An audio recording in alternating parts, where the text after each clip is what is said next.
On olnud ka sellist suhtumist, et ma olen mingisugune külahull, et inimesed tulevad kohale, me paneme kohe tildod laua peal, hakkame pihta. Ja nad on saanud täiesti teistsuguse kogemuse, sest see 2 tundi teooriat. On mehi, kes on öelnud, et kui ma oleksin teadnud seda 20-30 aastat tagasi, ma oleksin parem kaaslane oma naisele. Ja on naisi, kes on öelnud, et issand, et ma üldsegi ei teadnud neid asju.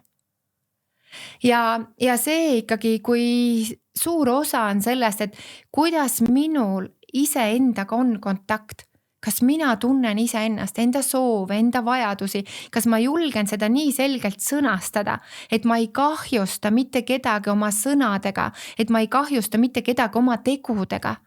Minu elu filosoofia on see, ma armastan iseennast, ma tõesti väärtustan iseennast, ma kehtestan enda piirid ja läbi selle on ka mul austus, lugupidamine ja armastus nende inimestel poolt, kes on minu kõrval.